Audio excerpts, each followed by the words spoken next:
शिवसेनेचे प्रमुख नेते, उपनेते, पदाधिकारी, सभागृह ओसंडून वाहत आहे आणि हा शिवसंकल्प मेळावा सकाळी सुरू झाल्यापासून मी उद्धवजींना सांगू इच्छितो की आपल्या सगळ्या प्रमुख वक्त्यांनी पुण्यातल्या शिवसैनिकांना फार उत्तम मार्गदर्शन केलं. सचिन अहिर असतील, विनायक राऊत असतील, सुषमाताई अंधारे, अंबादास दानवे, भास्करराव जाधव, ह्या सगळ्यांनी एक शिबिर कसा असावं आणि शिबिरामध्ये शिवसैनिकांना कोणती दिशा द्यावी या संदर्भात जोरदार मार्गदर्शन केल्यावर आणि त्यांचं भाषणं सगळ्यांची रंगली, कारण ही खुर्ची रिकामी होती. आता माझ्यासमोर बॉस बसलेले आहेत आणि मला बोलायला लावताय. वाघासमोर शेळीला बांधून ठेवायचं आणि म्हणायचं गर्जना करा.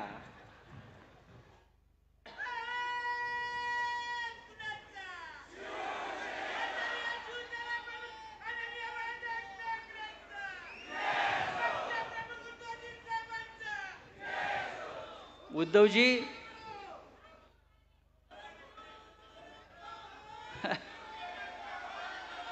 उद्धवजी हसतायत. उद्धवजी हसतायत. मी एका ओळीत सांगेन त्यांचा हसण्याचा अर्थ काय. ये हंसता हुआ चेहरा कुछ लोगों के जलने का कारण है. ये हंसता हुआ चेहरा है कुछ लोगों के जलने का कारण है. महाराष्ट्रात सध्या जी आग लागलेली आहे ती उद्धवजींच्या या हसण्यामुळे लागलेली आहे. एवढं सगळं घडतंय, संकटांवर संकट येत आहेत, संघर्ष होतोय, कोंडी केली जाते, पण आमचा नेता मात्र हसत हसत प्रत्येक संकटाला सामना देतो आहे आणि आम्हाला लढण्याची प्रेरणा देतो आहे. त्याच्यामुळे जी समोर जी जळफळाट सुरू आहे त्याचं कारण उद्धवजी तुमचं हसणं आहे. आजचं आपण वातावरण जर पाहिलं असेल, आज सकाळपासून पुण्यातलं, खूप दिवसांनी पुण्यामध्ये हे अशा प्रकारचं वातावरण निर्माण झालेलं आहे. सुषमाताई, आपण मगाशी एक उल्लेख केला, कोणत्या जागा लढायच्या आहेत, काय करायचं आहे, यादी तयार आहे. जर मला विचारलं, उद्धवजी विचारतात, जर आपल्याला विचारलं कोणत्या जागा लढणार तुम्ही पुण्यात,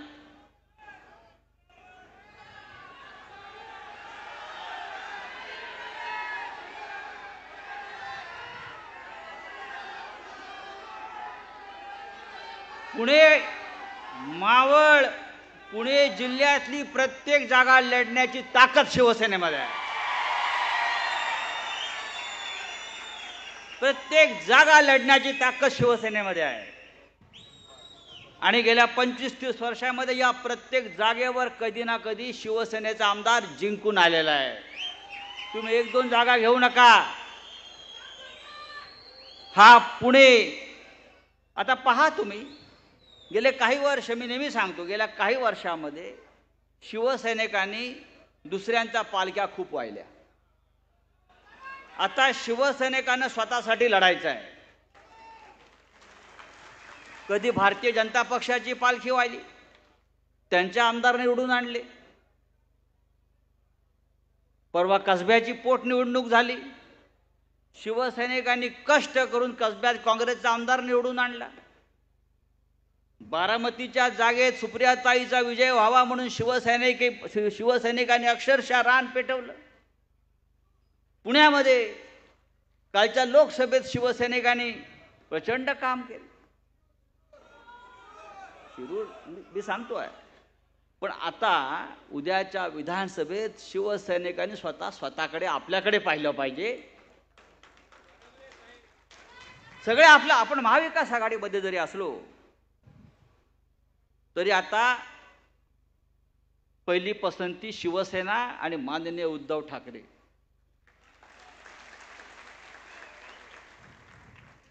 आणि हे आपल्याला करावं लागेल. यासाठी आजचा हा शिवसंकल्प मेळावा आहे. या शिवसंकल्प मेळाव्यातून आपल्याला काय संदेश मिळणार आहे हे माननीय उद्धवजी सांगतील. पण 2 दिवसापूर्वी माननीय उद्धवजींनी या महाराष्ट्रातल्या शिवसैनिकांना एक जो मंत्र दिलेला आहे, जो संदेश दिलेला आहे, तोच घेऊन आपल्याला पुढे जायचं आहे. एक तर तू राहशील किंवा एक तो तू रहेगा नहीं तो मैं रहूंगा, लेकिन महाराष्ट्र में रहेगी शिवसेना ही.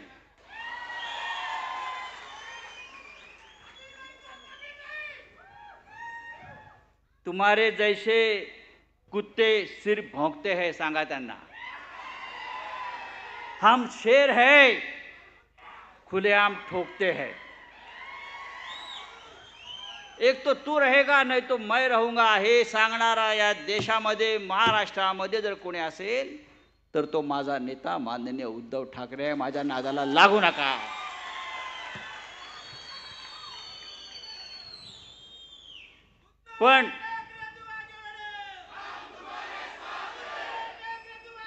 पण ही जी निवडणूक आहे, ही निवडणूक सोपी नाही उद्धवजी. तुम्ही आम्हाला नेहमी सांगता, ते आम्ही खाली कार्यकर्त्यांना सांगतो, पदाधिकाऱ्यांना सांगतो. नुसती हवा निर्माण करून चालणार नाही. लोकसभेच्या निवडणुका आपण ताकदीनं लढलो. आज जरा आम्ही शांतपणे बोलतोय कारण मार्गदर्शन करायचं आहे ना. लोकसभेच्या निवडणुका आपण लढलो आणि जिंकलो.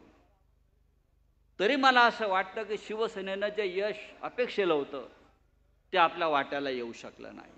कष्ट केले आपण, नवीन पक्ष, नवीन चिन्ह, समोर पैशाची ताकद, दहशतवाद, सगळ्या गोष्टीला आपण पुरून उरलो आणि आपण लढलो. विधानसभेची लढाई ही त्यापेक्षा तुंबळ होणार आहे. विधानसभेच्या लढाईमध्ये ही आरपारची लढाई होणार आहे. आणि जे आपण म्हणालात, एकतर तू राहशील किंवा मी राहीन, राहणार आपण. हे जरी खरं असलं तरी आपण राहण्यासाठी प्रत्येकाला छातीचा कोट करून यावेळेला लढावं लागेल. लोकसभेतल्या काही जागांचा निकाल जर आपण पाहिला उद्धवजी किंवा शिवसैनिकांना मी सांगेन, अनेक ठिकाणी महाराष्ट्रात आणि देशामध्ये आपण गाफील राहिलो. नाही तर मोदी गेलाच होता, मोदी तो गयो म्हणायचो मी. काल एक रिपोर्ट आलेला आहे, आपण पाहिला असेल. भारतीय जनता पक्षाचे लोक किंवा हे चोरांचे सरदार किती बारीक पद्धतीनं काम करतात. एक संस्था आहे ADR म्हणून, त्यांचा एक रिपोर्ट आलेला आहे. आणि तो रिपोर्ट जो असतो, त्यांचा रिपोर्ट हा अत्यंत ऑथेंटिक रिपोर्ट मानला जातो. निवडणुका झाल्यावर देशातल्या सर्व मतदारसंघांचा त्या अभ्यास करतात. मतमोजणी असेल किंवा इतर काही संदर्भ असतील त्याचा अभ्यास करतात आणि ते त्यांचा एक अहवाल देतात. तो अहवाल असं सांगतो की देशातल्या एकूण 538 लोकसभा मतदारसंघात हेराफेरी झालेली आहे. 538 लोकसभा मतदारसंघात जी आपल्या नजरेत येऊ शकली नाही. 538 लोकसभा मतदारसंघात असं आढळून आलं या संस्थेला, प्रत्यक्ष झालेलं मतदान आणि मोजलेली मतं यांच्यामध्ये तफावत आहे. 362 मतदारसंघ असे आहेत, त्यात 362 मतदारसंघ झालेले मतदानाचे जे आकडे आहेत त्याच्यापेक्षा किमान 6.5 लाख मतं कमी दिसत आहेत. 6.5 लाख मतं कमी दिसत आहेत. 176 मतदारसंघ असे आहेत त्यात साधारण 2 लाख मतं जास्त मोजली गेलेली आहेत. 2 लाख मतं जास्त मोजली गेली आहेत. हा आकडा आपल्याला फार कमी दिसतो आहे. 36 लाख 2 लाख. पण या महाराष्ट्रामध्ये 4 मतदारसंघ असे आहेत जे आपण अत्यंत कमी मताने हारलेलो आहोत. 50 पासून ते 12,000 आणि 15,000 पर्यंत. लक्षात घ्या. मुंबईतली जागा 48 मतांनी आपण हारलोय. हातकणंगलेची जागा आपण 12,000 मताने हारलोय. बुलढाण्याची जागा आपण अत्यंत कमी मताने हारलोय. हे जे कमी मोजले आणि जास्त निघाले, त्यानंतर उत्तर प्रदेशमधले 9 मतदारसंघ हे 100 ते 1000 मतांनी भाजपचा विजय दाखवलेला आहे. बिहारमध्ये याच पद्धतीनं झालं आहे. आणि या सगळ्यांचा जर मतांचा आकडा मोजला तर तो नेमका एवढाच आहे, 7 लाख.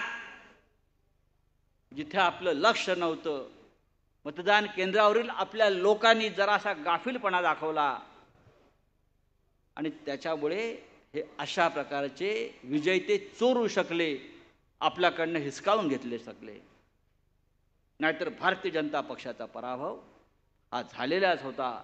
आणि अशा प्रकारचे किमान 35 ते 40 मतदारसंघ या देशामध्ये असे होते जे या 5 ते 6 लाखाच्या ज्या चोरलेली मतं आहेत, लहान लहान लहान लहान लहान लहान, ही त्यांनी आपल्याकडे विजय हा शेवटच्या क्षणी त्यांनी हा मिळवलेला आहे. मी हे आपल्याला यासाठी सांगतोय, अशा प्रकारचं उद्योग आणि धंदे हे विधानसभेत अधिक मोठ्या प्रमाणात होण्याची शक्यता मला दिसते आहे.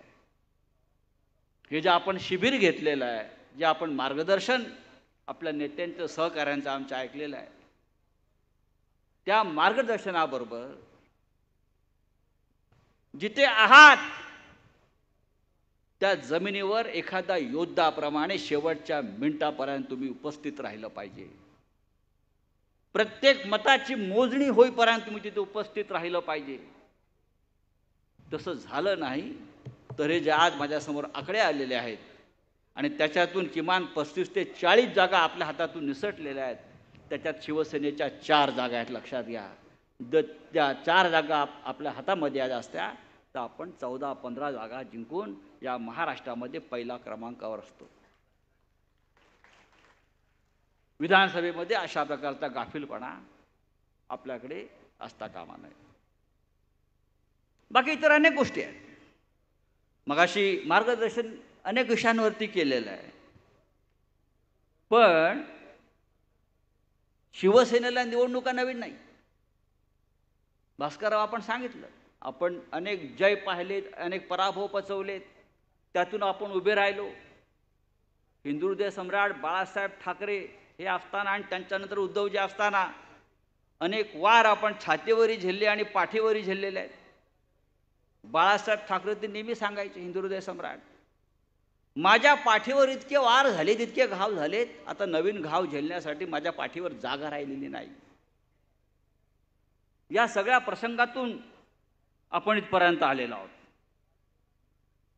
आणि इथपर्यंत येत असताना आपण माननीय उद्धवजींच्या नेतृत्वाखाली जी लढाई, जो संघर्ष आपण करतो आहोत, तो संघर्ष करणं सोपं नव्हतं. उद्धवजीचे काल म्हणाले, जो त्यांचा त्रागा होता, एकतर माझ्या काळजात गेलेला तो शब्द आहे, एकतर तू राहशील किंवा मी राहील. आणि हीच आपली टॅगलाईन आहे निवडणुका जिंकण्याचे. लक्षात घ्या. हे आपल्या नेत्याच्या तोंडातून निघालेला हा विजयाचा मंत्र आहे, ही लढण्याची ताकद आहे, ही तलवार आहे. उद्याच्या निवडणुकीमध्ये जर आपल्याला जिंकायचं असेल, हा महाराष्ट्र काबीज करायचा असेल, तर एकतर तू राहशील किंवा मी राहीन, या जिद्दीनं आपण मैदानामध्ये या रणांगणामध्ये उतरायला पाहिजे आणि ही जिद्द पाहिजे, तू जाशील आणि मीच राहीन.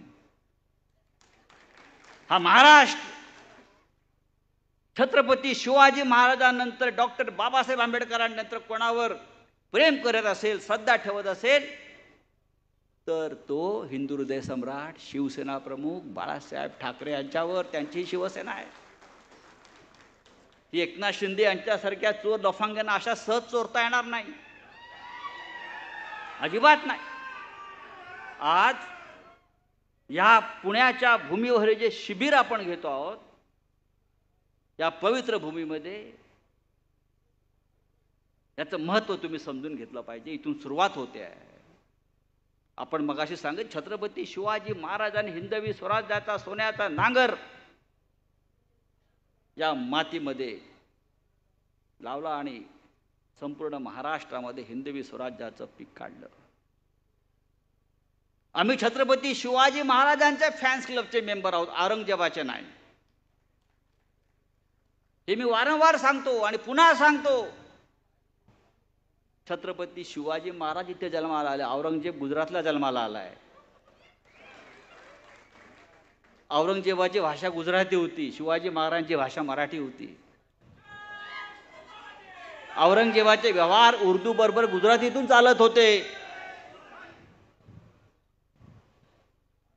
जी औरंगजेबाची वृत्ती आहे ती भारतीय जनता पक्षाची वृत्ती आहे.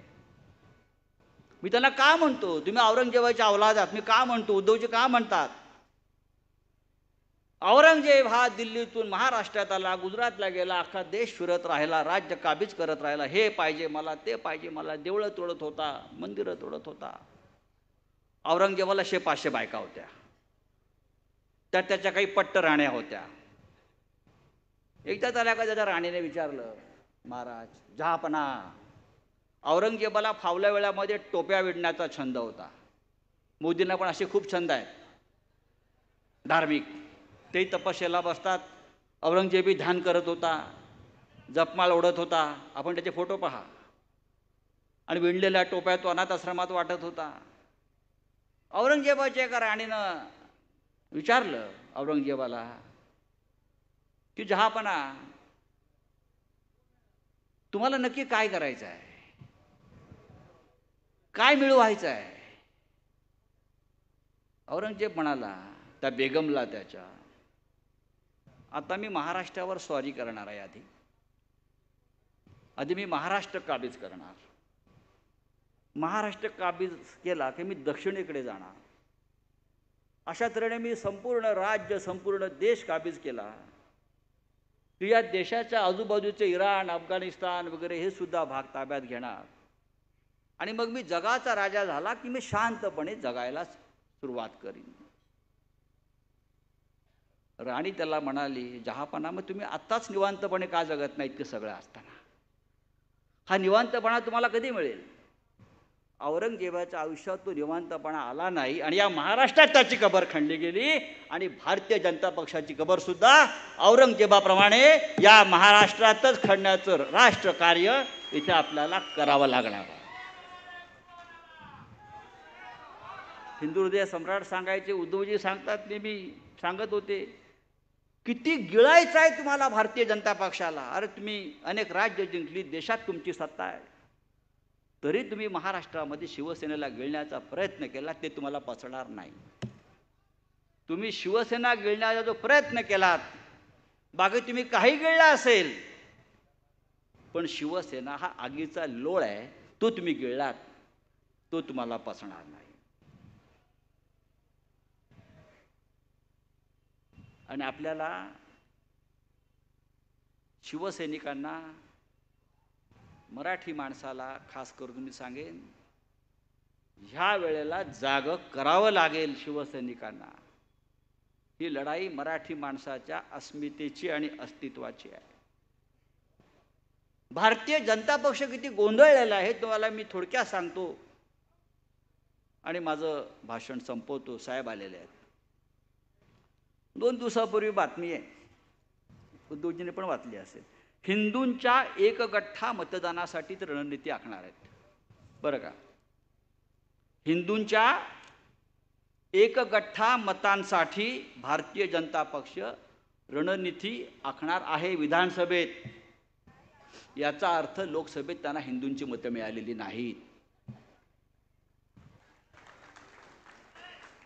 त्यांना आता हिंदूंच्या मतांसाठी रणनीती आखावी लागते विधानसभेला, म्हणजे त्यांना स्वतःला हिंदूंचा पक्ष समजणारा, हिंदूंचे नेते समजणारे यांना हिंदूंची मतं मिळाली नाहीत। आम्हाला म्हणता मुसलमानांची मतं मिळाली, होय आम्हाला मुसलमानांची मतं मिळाली। या देशातल्या सर्व अधिकृत नागरिकांची मतं आम्हाला मिळालेली आहेत। त्यात हिंदू आहेत, मुसलमान आहेत, जैन आहेत, पारशी आहेत। सकाळी मी पुण्यात होतो, एका ठिकाणी चालायला गेलो, माझ्या मागे एक उंच धिप्पाड म्हातारा म्हणून धावत होता त्या एका मैदानात। त्यांनी थांबवलं, आप राऊत साहब आहे? मी म्हणलं हां। जय महाराष्ट्र म्हटलं। मेरा नाम अमुक अमुक, शेवटी ईरानी, मैं पारसी हूँ लेकिन शिवसेना को वोट दिया है, उद्धव जी को वोट दिया। या देशातल्या सर्व जाती धर्माच्या लोकांनी महाराष्ट्रात उद्धवजींना मतदान केलेलं आहे। हे काय सांगतात? बहुसंख्य हिंदूंनी महाराष्ट्रात शिवसेनेला मतदान केलं, आकडे पहा। बहुसंख्य मुस्लिमांनी आम्हाला मतदान केलंय, ख्रिश्चनांनी मतदान केलंय, सर्व जाती धर्माच्या लोकांनी मतदान केलंय। कारण या राज्यामध्ये जर आश्वासक चेहरा कोणता असेल तर तो माननीय उद्धव साहेबांचा आहे। आणि हा विचार सुद्धा, ही भूमिका सुद्धा आपल्याला यापुढे महाराष्ट्रात घराघरात न्यावी लागेल। तर हिंदूंचा एक गठ्ठा मतदानासाठी ते आता कामाला लागलेत, मग 30-35 वर्ष का झक मारत होता? याचा अर्थ असा आहे, उद्धवजी तुमच्या सोबत ही शिवसेना होती म्हणून तुम्हाला हिंदूंची मतं मिळत होती। आता आम्ही तुमच्या बरोबर नाही, तुम्हाला हिंदू मतांसाठी आता धडपड करावी लागेल। पण जेव्हा हे हिंदू म्हणून मतं मागायला येतील तेव्हा त्यांना प्रश्न विचारला पाहिजे, 10 वर्ष आपली सत्ता या देशामध्ये आपण हिंदूंसाठी काय केलं? उद्या 5 ऑगस्ट आहे, परवा उद्या गटारी आहे, आपला सण आहे, परवा 5 ऑगस्ट आहे। 5 ऑगस्टला काश्मीरमधून 370 कलम काढण्याला 5 वर्ष होत आहेत।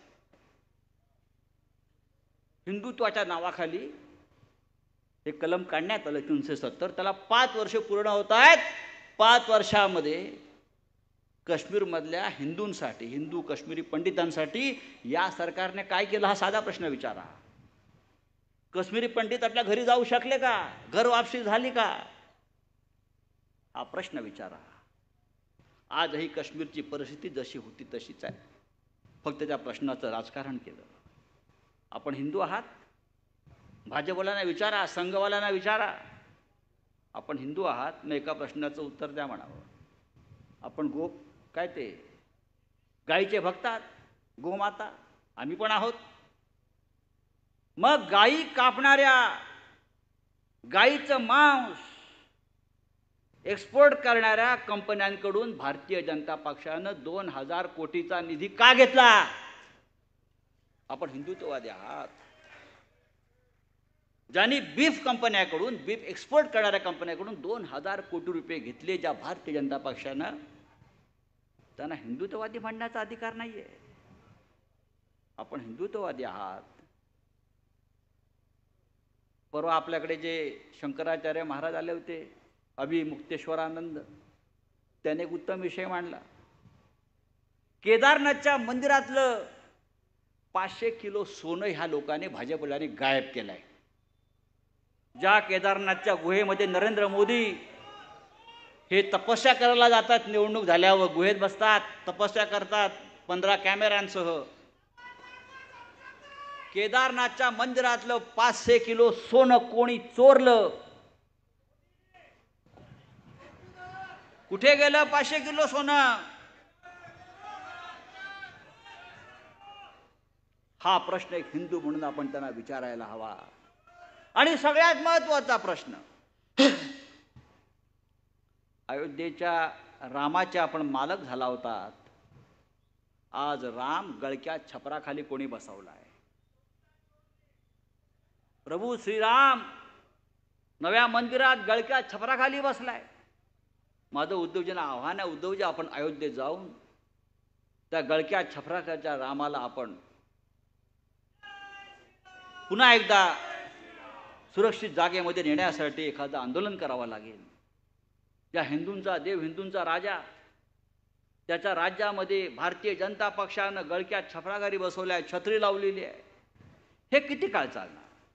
आपण जेव्हा हिंदू म्हणून जेव्हा या गोष्टी करतो तेव्हा नुसतं मतांसाठी हिंदुत्व नाही, हे जे माननीय बाळासाहेबांनी आम्हाला सांगितलं आहे, पोटाचा प्रश्न महत्त्वाचा आहे, नोकरीचा प्रश्न महत्त्वाचा आहे, रोजगाराचा प्रश्न महत्त्वाचा आहे, शेतकऱ्यांचा प्रश्न महत्त्वाचा आहे. सगळ्यात जास्त आत्महत्या शेतकऱ्यांच्या महाराष्ट्रामध्ये होत आहेत आणि विदर्भात होत आहेत. हे सगळे प्रश्न आहेत ना, हे सगळे प्रश्न घेऊन आपल्याला पुढले 2 महिने फिरावं लागेल, जावं लागेल, बोलावं लागेल, उत्तम वक्त्यांना समोर जावं लागेल, गावागावात जावं लागेल आणि मुख्य म्हणजे एक जिद्द पाहिजे. आपल्या पक्षामध्ये हा मंत्र नको, तू राहशील किंवा मी राहीन, आम्ही सगळे राहू. तिकीट तुला मिळेल की मला मिळेल, नाही तुला बघून घे. नाही, उद्धवजी देतील, तू उमेदवार आहे, आधी सत्ता येऊ द्या, सर्वांना सर्व काही मिळेल. शिवसेना ही सर्वांसाठी आहे. शिवसेना ही सूर्याच्या किरणांसारखी आहे. सूर्याची किरण जसा कंजूसपणा करत नाही उगवल्यावर, ती सगळ्यांसाठी असतात. ती खिडकीतूनही जातात, ती फटीतूनही जातात, ती दारातूनही जातात. असा हा शिवसेनेचा विचार आहे. शिवसैनिकांनी आत्मसात केला पाहिजे. माझ्यासारखा माणूस तृप्त आहे. मी नेहमी सांगतो, मला या पक्षाने इतकं दिलेलं आहे, या पक्षात मला मरण आलं तरी चालेल, पण मी शरण जाणार नाही, या पक्षासाठी जगेन राहणार नाही. प्रत्येकाला पक्षानं प्रतिष्ठा दिलेली आहे, जगण्याची जिद्द दिलेली आहे. इथे बसलेले सर्व पक्षाचे नेते, उपनेते, महिला आघाडीच्या नेत्या असतील, पदाधिकारी असतील, युवा सेनेचे पदाधिकारी असतील, पुढल्या 2 महिन्यामध्ये आपापसामधल्या मनातली जळमट्ट पहिली दूर केली पाहिजेत आणि एक ज्वलंत असा पक्ष जो आज उद्धवजींच्या नेतृत्वाखाली पुन्हा एकदा उभा राहिलेला आहे, ही मशाल आपण पेटत ठेवली पाहिजे. आणि हिंदुहृदय सम्राट बाळासाहेब ठाकरे यांचे ऋण आपल्याला फेडायचे असतील या महाराष्ट्रावरचे, मराठी माणसावरचे, तर आपल्याला या महाराष्ट्रामध्ये गद्दारांना गाडून, मी हल्ली गद्दारांचा उल्लेखच करत नाही, गद्दार मेलेले आहेत. माझ्या भाषणाखाली गद्दारीचा उल्लेखच नसतो. लोकसभा निवडणुकीमध्ये गद्दारांचं फार स्मशान झालेलं आहे. आता आपली लढाई आहे सत्तेवर येण्याची, महाराष्ट्र काबीज करण्याची, जिंकण्याची. आणि या महाराष्ट्राला लढावं कसं हे सांगण्याची गरज नाही. हा महाराष्ट्र कायम लढत आलेला आहे आणि या लढणाऱ्या महाराष्ट्राचं कोणी प्रतिनिधित्व करत असेल तर ती फक्त शिवसेना करते, हे लक्षात घ्या. आज या महाराष्ट्रामध्ये माननीय उद्धव साहेबांच्या नेतृत्वाविषयी एक असा विश्वास आहे, जर आपण 288 उमेदवार उभे केले तर आपण किमान 160 जागा जिंकून आणू, अशा प्रकारचं वातावरण आहे महाराष्ट्रामध्ये. पण शेवटी आपण शब्दाला पक्के आहोत की महाविकास आघाडी उद्धवजींच्या नेतृत्वाखाली पुढे जाईल आणि या महाविकास आघाडीचं सर्वोच्च नेतृत्व हे आपल्याच पक्षाकडे राहील. यासाठी सर्वाधिक आमदार शिवसेनेचे निवडून आणणं हे माझ्यासह प्रत्येक शिवसैनिकाचं कर्तव्य आहे, इतकंच मी सांगतो. आणि